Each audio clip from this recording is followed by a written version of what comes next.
자, 오늘은 2024년 금값 전망에 대해서 알아보겠습니다. 일단 결론부터 말씀드리면 금값 전망 2024년 굉장히 좋을 것 같아요. 근데 저한테 이제 아주 좋다, 전망이 좋아 보인다 이런 말은 한 55% 정도 확률로 오를 것 같다 이런 뜻입니다. 이거는 반대로 말하면은 이제 45% 확률로는 떨어진다는 뜻이겠죠. 45% 확률로 떨어질 수도 있는데 몰빵 투자하면은 이제 패가망신하겠죠. 그래서 우리는 몰빵 투자하면 절대 안 되고 현명하게 분산해서 건강한 투자를 지향해야 합니다. 가끔씩 가다가 25%가 너무 작다 이런 말씀하시는 분들도 계신데, 이것도 이제 많이 쳐준 거예요. 많이 쳐준 거고, 예를 들어서 이제 카지노의 블랙잭이라는 게임 딜러의 승률을 보시면 한 51% 정도 되거든요. 이 1%의 엣지가 막 수백만 번 반복하면은 이게 떼돈을 벌어다 주게 됩니다. 저는 지금 5% 정도 엣지를 보고 있는 거잖아요. 이거 어마어마한 숫자예요. 그래서 이 확률을 올리기 위해서 굉장히 노력을 많이 해야 되고, 그리고 여러 번 이제 베팅을 하려면 제 돈이 남아 있어야겠죠. 그래서 이제 리스크를 잘 관리하면서 분산 투자를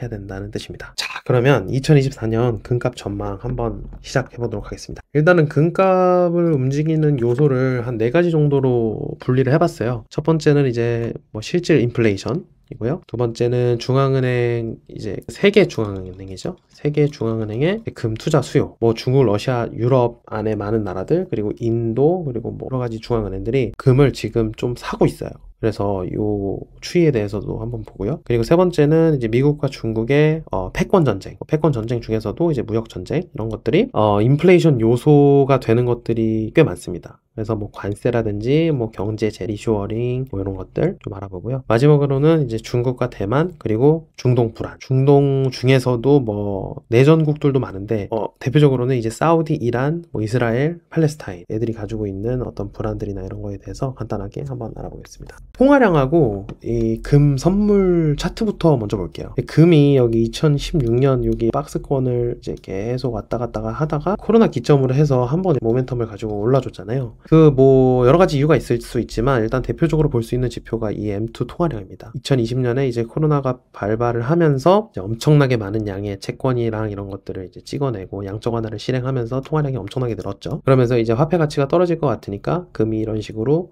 레벨업을 하고 새로운 밴드를 이런 식으로 이제 만들게 됩니다. 새로운 밴드를 만들게 되고, 그리고 여기 지금 2024년 와가지고 다시 밴드를 뚫었어요. 다시 밴드를 뚫어서 지금 사상 최고치를 달리고 있는 상황입니다. 그리고 이제 요 밑에 보면 일단 요 TGA 계정이라는 거를 좀 설명을 드려야 되는데, 요거 설명을 간략하게 드리고 갈게요. TGA 계정은 미국 연방 정부의 주요 운영 계좌래요. 그리고 미국 재무부에서 운영한다. 여기로 들어오는, 이게 그냥 은행 계좌예요. 은행 계좌인데 여기로 들어오는 것들 중에서 이제 중요한 게 세금, 그리고 채권 찍어가지고 이제 얻은 수익 이런 것들이 이제 들어오게 됩니다. 쓰는 거는 국방비도 쓰고 사회보장지출도 쓰고 여러 가지를 이제 여기에서 쓰게 되죠. 근데 이제 기억하셔야 될 거는 재무부에서 이거를 운영한다, 이렇게 보시면 될 것 같습니다. 그래서 다시 차트를 볼게요. 여기 차트를 보면 요 앞에서는 이제 좀 지지부진하다가 원래 이 계좌를 그렇게 적극적으로 쓰고 그러지 않았어요, 과거에는. 근데 이제 여기서 이제 16년 와서 조금씩 쓰기 시작하다가 이제 2020년 코로나가 발발하고 나서 그래서 엄청난 양의 이제 채권을 발행을 하면서 이제 쭉 올라오죠. 쭉 올라오고 나서 여기 2021년 정도 돼서 현금을 시장에다가 살포를 합니다. 살포를 하면서 이제 그 돈이 이제 갈 데가 없으니까 부동산하고 주식으로 이제 흘러가게 되면서 자산 가치를 엄청나게 높였죠. 그리고 이제 여기에서 또 고간 쌓았다가 쓰고 고간 쌓았다가 지금 쌓은 상태로 지금 있는 상태인데, 지금 이게 왜 중요하냐면 저희 이제 대선이 있잖아요. 2024년에. 물론 지금 트럼프가 굉장히 지금 우세한 상태이긴 하지만 바이든이 또 다른 후보로 교체되면은 모르죠. 그래서 지금 옐런 재무부 장관이 여기에서 이거를 대선 전에 이런 식으로 쭉 소진할 가능성이 아주 큽니다. 그러면 이렇게 소진하게 되면 경기 부양 효과가 이제 나타나면서 주식이나 부동산 이런 것들이 조금 좋을 수 있다, 이런 어떤 그런 심리 지표로서 많이 활용이 돼요. 근데 이제 요거는 사실 지금 어느 정도는 반영이 돼 있습니다. 그래서 다시 금값 차트를 보면 사실 저런 것들이 다 반영이 돼서 여기 레벨업을 한 거예요. 그래서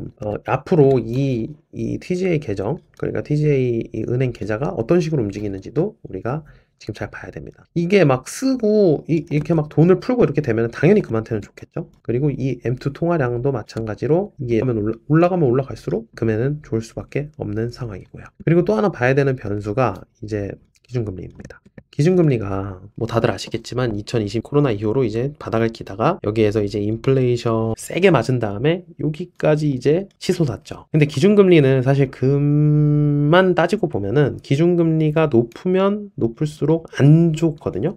안 좋은데 여기 지금 비슷한 시기에 2022년부터 2023년 뭐 중반까지 보시면 22년부터 뭐 23년 중반 이렇게 보시면은 금리는 엄청나게 올랐는데 이게 막 이렇게 박스를 깨고 이렇게 내려오질 않았어요. 이거는 왜 대체 그랬을까라고 이제 한번 생각을 해보면 이게 이제 물가 지표죠.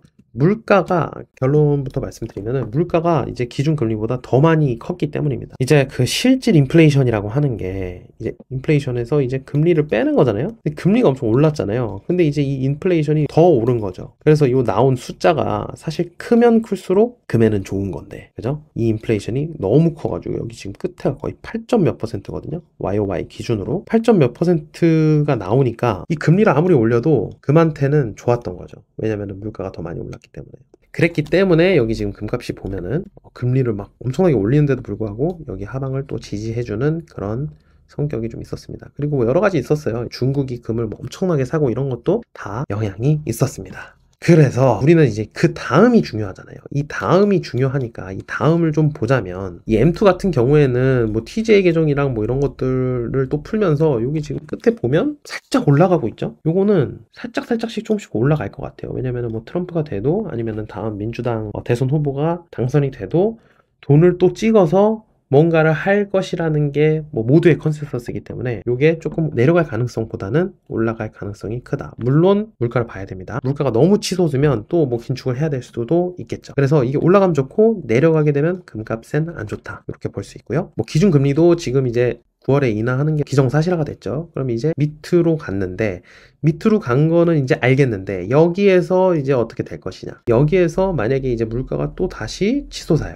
그러면은 뭐 다시 올릴 수도 있겠죠. 근데 이제 물가가 안정이 되고 고용 쪽도 좀 괜찮다. 이런 이제 시그널이 좀 나타나게 되면 더 내릴 수도 있겠고요. 얘는 내리면 내릴수록 금리한테는 좋은 상황이 되겠죠. 그럼 지금 가장 중요한 지표인 이 지금 물가 지표가 과연 어떻게 될 것이냐예요. 사실은 결국엔 이제 이것만 보면 되는데 이게 위냐 아래냐 이것만 보면 되는 거잖아요. 그래서 2024년 한 해 동안 이제 남은 기간 동안 인플레이션 요소가 크냐 아니면은 디플레이션 요소가 크냐 라고 했을 때 저는 결론적으로 인플레이션 요소가 더 크다 이렇게 보고 있기 때문에 금값에 대해서 좀 긍정적으로 보고 있는 것 같습니다. 그리고 이제 금이 뭐 이렇게 사상 최고치인데 뭐 이걸 지금 여기서 사도 되냐 마냐 뭐 이런 타이밍에 대한 거는 여기서 다루진 않을게요. 자산 분배의 어떤 관점에서 보면은 그냥 사는 거 뭐 나쁘지 않다고 생각합니다. 뭐 10에서 20% 정도 포트폴리오에 이런 거는 뭐 지금 사도 뭐 전혀 문제가 없다 이렇게 생각합니다. 그 다음으로 가보겠습니다. 그 다음이 이제 중국하고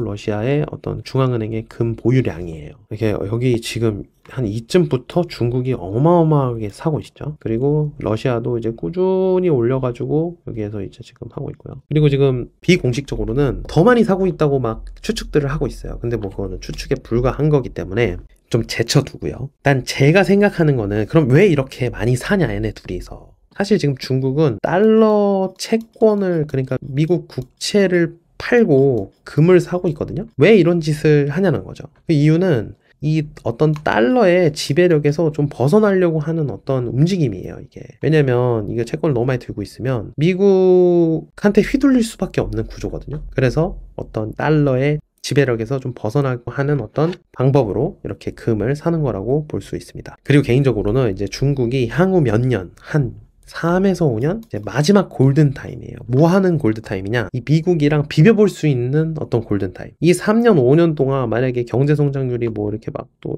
지금 내려오고 있잖아요. 계속 내려온다고 하면 이제 영영 기회가 없어요. 그렇기 때문에 이 3년, 5년 동안에는 비벼보려고 노력하는 기간에는 이 금 보유량을 꾸준하게 늘리지 않겠느냐 하는 게 저의 생각입니다. 뭐 러시아도 마찬가지고. 그리고 러시아랑 중국뿐만 아니라 인도, 폴란드, 터키 이런 국가들도 금 보유량이 지금 엄청나게 늘고 있습니다. 뭐 얘네들은 이제 뭐 중국이 저렇게 나오니까 그리고 달러가 또 불안하잖아요. 이러니까 국가의 외환 보유고 같은 거를 조금 다각화하기 위해서 이런 움직임들이 나타나고 있다. 이렇게 중앙은행들이 금을 사게 되면 금값에는 당연히 좋을 수밖에 없겠죠. 이분이 요즘 아주 난리가 났죠. 총알까지 피해 가면서 이제 당선 확률도 폭등을 시켰습니다. 하지만 아직 모르기는 하죠. 이제 바이든이 뭐 다른 후보로 대체되면은 또 어떻게 될지 모르는 게 맞긴 한데, 어찌 됐든지 간에 확률이 계속 올라가는 만큼 이분이 예전에 2017년에 당선되셨는데 그때 어떤 짓을 하셨는지 좀 보면 좋을 것 같아요. 일단은 중국에다가 이 500억 달러 규모의 뭐 25% 관세를 뭐 그냥 무지성으로 때려버렸어요. 이런 게 진짜 인플레이션 효과를 가지고 오거든요. 뭐 그냥 가격이 비싸지는 거니까 당연히 인플레이션이 생기겠죠. 뭐 중국 입장에서 가만히 있을 수는 없으니까 뭐 보복 관세하고, 그럼 중국에서도 올라가겠죠, 가격이. 이런 것들 자체가 인플레이션 요소입니다. 요즘에는 매스컴에서 나오는 거 막 60% 얘기하고, 그리고 뭐 중국뿐만이 아니라 전 세계 상대로 뭐 관세를 부과하겠다 뭐 이러고 있으니까 이거는 이제 애기 수준이죠. 뭐 더 심하게 하겠다는 거니까. 그리고 이제 뭐 지식재산권 이런 단어를 운운하면서 화웨이 이런 거를 이제 제재하고, 그리고 이제 미국 기술을 중국에 수출하지 못하도록 그냥 이거를 그냥 법령으로 그냥 박아버렸어요.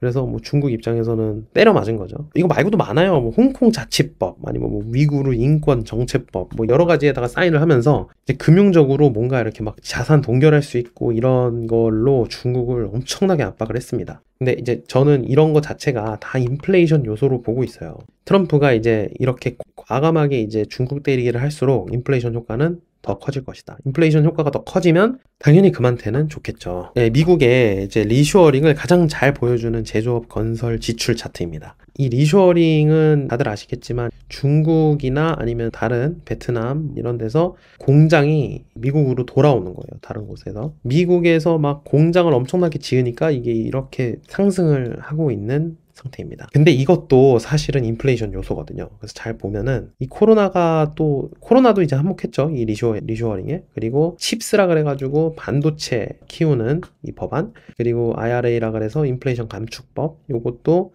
청정에너지와 관련된 제조업의 투자를 촉진하는 법안이고요. 뭐 칩스는 이제 반도체 공장을 촉진해가지고 제조업 건설에 투자하고 요런 법안이고요. 해가지고 이제 다 이제 미국에다가 짓는 거예요. 미국에다가 많이 지으라고 하는 어떤 법안들이죠. 근데 이제 미국에다가 짓게 되면은 미국에 있는 비싼 인건비를 써야 되잖아요. 비싼 인건비를 쓰게 되면 당연히 이거는 인플레이션 요소로 작용할 수밖에 없겠죠. 근데 물론 이제 과학이 발달하고 되게 기술이 좋아지면서 인건비를 많이 안 쓴다고는 하는데, 아직 뭐 우리가 막 로봇이 엄청나게 막 싸가지고 그걸 상용화되고 이런 단계는 아니기 때문에 인건비는 당연히 올라가게 됩니다. 그렇게 되면은 인플레이션 요소로 작용할 수가 있겠죠. 그렇게 되면 금에는 또 좋을 수밖에 없는 상황입니다. 요거는 이제 대만의 민주진보당의 이제 라이칭더라고 하는 분이 2024년에 당선이 됐는데 12년 동안 이제 이 민진당 사람들이 이제 계속 당선되고 있어요. 그러니까 이제 반중이 계속 이제 집권을 하고 있는 거죠. 그리고 뭐 중국은 이제 뭐 대규모 군사훈련 한다 하면서 여기 대만 해협에서 막 충돌이 일어나죠. 막 이런 것 때문에 지금 전쟁이 날 거라는 소리도 굉장히 많고, 막 항공기도 침입하고, 이런 어떤 중국과 대만의 긴장감이 고조가 되면서 뭔가 금에는 좀 좋게 작용을 할 수밖에 없습니다. 대만이 진짜 무슨 일이 날 것 같기는 해요. 정말 좀 많이 불안하고, 우리나라에서도 그런 얘기 많이 나오잖아요. 대만에서 만약에 전쟁이 나면 우리나라는 뭐냐? 우리나라는 어떻게 대응하냐? 뭐 같이 전쟁을 할 수밖에 없는 거냐? 미국은 어떻게 대응을 하냐? 뭐 이렇게 계속 그 불안감이 올라가잖아요. 이런 게 쉽게 해결될 수는 없기 때문에 그런 것도 금한테는 좀 좋게 작용할 수 있다고 생각을 하고 있습니다. 그리고 이제 중동인데 여기는 이제 더 골 때리죠. 여기는 뭐 미국이 이렇게 있고 이스라엘, 사우디가 있는데, 여기 이스라엘하고 팔레스타인은 지금 뭐 미사일 쏘면서 싸우고 있죠. 여기 하마스가 전쟁을 거의 시작하면서, 그리고 이란은 뭐 그 핵이 또 있으니까 미국이랑 또 중재를 하고 있고요. 근데 이 이란하고 사우디하고 사이가 뭐 굉장히 안 좋습니다. 굉장히 안 좋은데 이 이스라엘하고 사우디는 또 관계가 나쁘지 않아요. 그리고 이 팔레스타인과 이란은 또 사이가 좋아. 근데 얘는 친미고 얘는 이제 친미가 아니죠. 이제 약간 흔들리고 있죠. 그러니까 이런 거의 개판 5분 직전인데 이렇게 뭐 복잡하게 얽힌 어떤 종교적인 거나 정치적인 문제가 뭐 쉽게 끝나겠어요? 쉽게 절대 안 끝나죠. 이런 게 다 금한테는 좋게 작용을 한다고 저는 생각을 하고 있습니다. 그리고 이제 이 중동의 불안이 커지면 커질수록 뭐 유가도 흔들리고 그러잖아요. 그럼 유가가 막 오르고 이러면은 이것도 인플레이션 요인이에요. 이런 여러 가지 것들이 좀 금한테는 좋은 환경이다. 이렇게 정리해 볼 수 있습니다.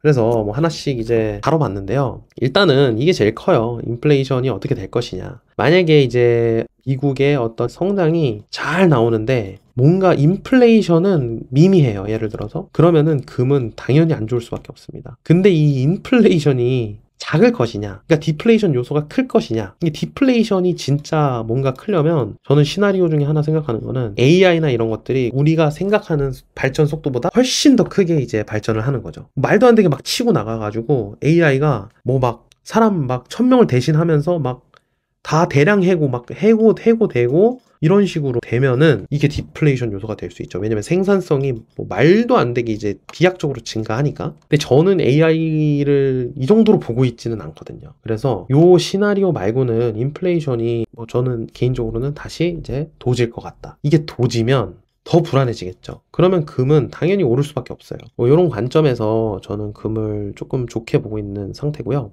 이런 불안한 것도 마찬가지고 뭐 트럼프도 마찬가지고 트럼프가 혹시나 안 된다고 하더라도 아메리카 퍼스트라 그러잖아요. 아메리카 퍼스트 기조는 계속 될 거라고 생각하고 이것 자체가 인플레이션 요인이다 라고 생각을 하고 있습니다. 여러분 제가 말씀드렸다시피 몰빵 투자하면은 절대 안 됩니다. 잘 분산해서 계속 이런 식으로 공부를 열심히 해가면서 확률을 높이고 반복하는 어떤 그런 투자를 하시기를 꼭 기원하겠습니다. 감사합니다.